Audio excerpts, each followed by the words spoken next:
everyone. Hello. Hello, everyone. Hello, how are you? How you doing? Okay. I want to thank you guys for coming to my presentation that I'm about to do. It's an informative speech, and I'm going to be talking about tsunamis. Okay. I did a PowerPoint presentation, and I'm going to start the PowerPoint. First of all, I want to let you guys know, I'm going to inform you on what a tsunami is, what causes the killer wave, and what the warning signs are. Okay? I'm going to put this in a slideshow. Sorry. Okay. Tsunami, the attack of the killer wave.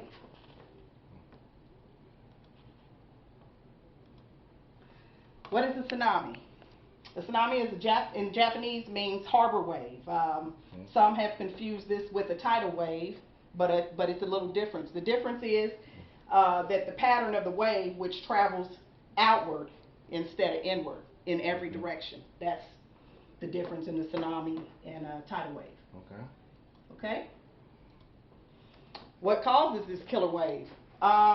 The gigantic waves, they're formed from underwater disturbances, from an earthquake. An earthquake can cause it, landslide, or even a volcanic force.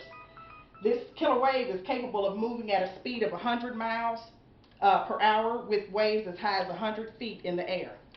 Now, the reason why I'm giving this presentation is because we live on the coast, the Gulf Coast, and we're all familiar with hurricanes. Galveston has had a tsunami before, and it's very, very possible that we can get one again. How often do tsunamis hit our area? I don't really have the statistics on that yet, how often that they hit the area. But as I go further in the video, you'll kind of get a little information. Okay? They don't come too often, though. They don't. We see more hurricanes than we do a tsunami. It's been quite a while since a tsunami has hit Galveston. The warning signs, they have two. We got natural warning signs, and they have official warning signs. Official warning signs are like when they have sirens, the sirens are out, or radios, or television, they'll warn you and let you know that there's trouble in the air. The natural warning is you might feel a shaking in the ground, like an earthquake, a loud sound from the ocean roaring. Also, the seafloor is exposed from water receding inland, and those are warning signs of a tsunami.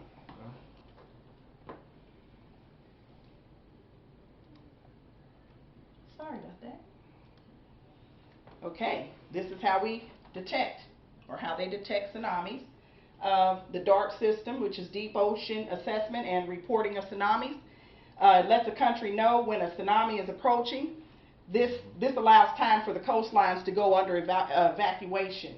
There are several DART stations that each have buoys and preserve sensors on the ocean's floor that go off when pressure in the water changes, and that's how they detect when it's okay.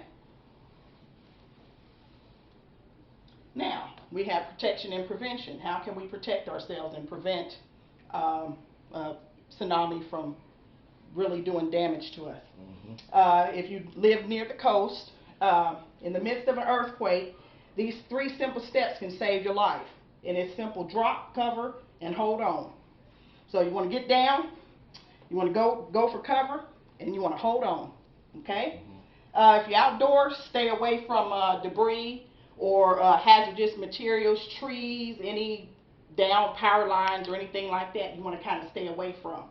You want to go to a higher level of ground quickly, because the waves coming inward from the ocean can last as long as 8 hours. So this is pretty serious. Stay put unless you're instructed to do otherwise.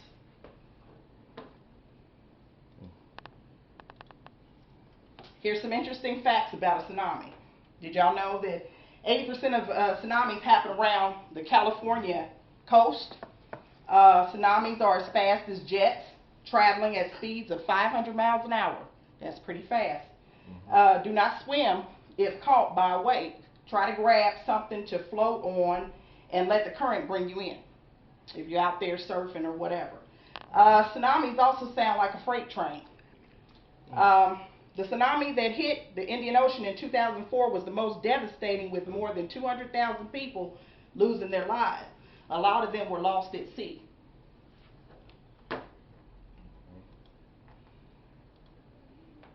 States in the U.S. at great risk within the Pacific Ocean's ring of fire, and that's Washington, Oregon, California, Alaska, and Arizona.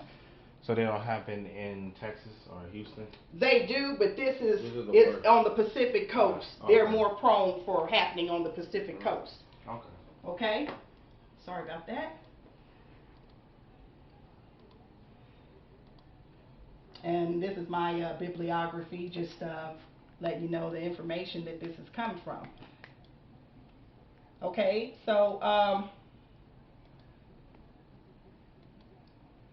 oops, sorry. That's the end of my presentation. I want to show you guys a quick clip here, just to kind of give you a little taste of how powerful a tsunami is. Oh, okay.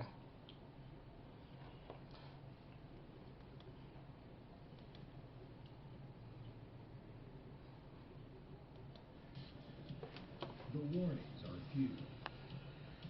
The signs are sudden. The tide goes into reverse. A thunderous roar fills the air. And then it strikes. This clip is from National Geographic, by the way. And when it is over, so it's a pretty reliable source. A tsunami. That's a tsunami. The word in Japanese means harbor wave. Japan has been hit by many tsunamis in its history as a result of its location.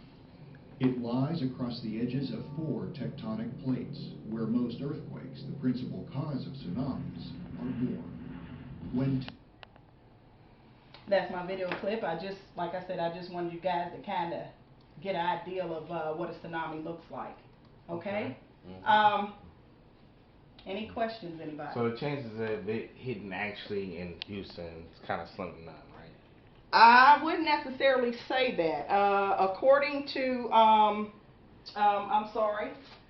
ready.gov on tsunamis, it's possible that it's rare, but we could also be due for one. Yes, I would say. I really kind of feel like Houston is going to, Galveston, the Galveston area, which bringing into Houston right. is because when when I went to the Virgin Islands, my sister, she kept telling me that we're due for a tsunami in the Virgin Islands, and I was like, what? Yeah. Wow. And to know that was kind of like, wow.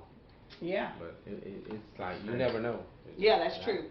On UK Nature Online, this clip here, this information comes from that. What causes the killer wave? What the warning signs are comes from new UK Nature Online volcanoes. I'm sorry. I did a little research on this project, because I thought it was something interesting to really talk about, because we do live on the coast. So, and this is a pretty serious thing here. Right. Okay. So, anyway, that precedes my presentation. I appreciate you guys for being here. All right. Thank you. Thank you. Thank you.